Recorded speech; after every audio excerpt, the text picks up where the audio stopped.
यह कह के गालिब ने तोड़ दी अपनी तस्वीर। हमारी माना उनकी तस्वीर बोलती है इस्लाम में, मुसलमानों में तस्वीर कह के गालिब ने फेंक दी अपनी तस्वीर। क्यों हिसाब करूं मैं उसका जो बेहिसाब देता। उसने जो कभी हिसाब नहीं लगाया, फिर उसको देते समय, उसका स्मरण करते समय हिसाब क्यों, किस लिए?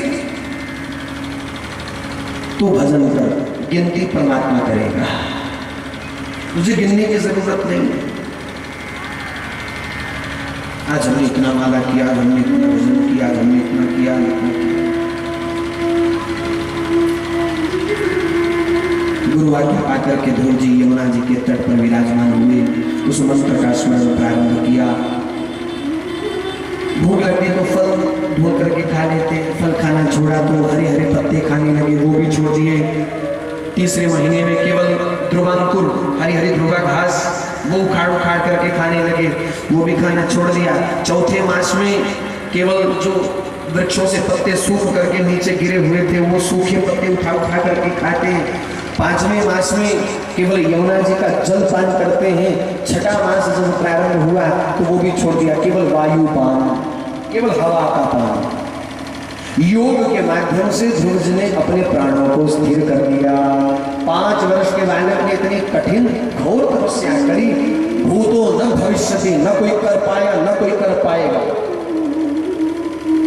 वर्णन आता है ध्रुव जी 5 वर्ष की अवस्था है, दाहिने चरण के अंगूठे पर खड़े हो गए। योग के माध्यम से ध्रुव जी ने अपने आप को शून्य कर लिया, खाली। जैसी अंतरिक्ष में स्थिति होती है ना, हम टीवी में देखते हैं अंतरिक्ष में जो जाते हैं तो वहां उनकी स्थिति होती है शून्य, वहां उनका अपना कोई भार नहीं है, वो हवा में उड़ते फिरते हैं, वहां वो शून्य है। लोग अंतरिक्ष में जाकर के शून्य होते हैं, ध्रुव जी ने यहाँ रहते हुए अपने आप को शून्य कर लिया, केवल वायु पान। इंद्र ने ध्रुव जी की तपस्या तोड़ने का बड़ा प्रयास किया कि इसकी तपस्या इतनी कठिन घोर है कि इसकी तपस्या से प्रसन्न होकर के भगवान कहीं मुझसे स्वर्ग का इस्तीफा मांग करके इसको स्वर्ग का राजा न बना दे। तो बड़ा प्रयास किया, लेकिन सदगुरु का ऐसा आशीर्वाद, माँ का आशीर्वाद, सदगुरु और माँ का आशीर्वाद सुरक्षा कवच बन करके ध्रुव जी की रक्षा कर रहा। छठे महीने को केवल 1 दिन शेष रह गया, भगवान का सिंहासन भूल गया। लक्ष्मी जी आई हुई है भगवान को 56 भोग लगाने के लिए। भगवान बोले, लक्ष्मी मेरा भक्त भूखा प्यासा बैठा मेरा इंतजार कर रहा है, तो यहाँ बैठ करके बैकुंठ में 56 भोग लगा। सब त्याग करके श्री भगवान भागे चले आए गरुड़ पर आरूढ़ होकर के, और भगवान ने सबसे पहले ध्रुव जी को उनके हृदय में बाल रूप में दर्शन दिया।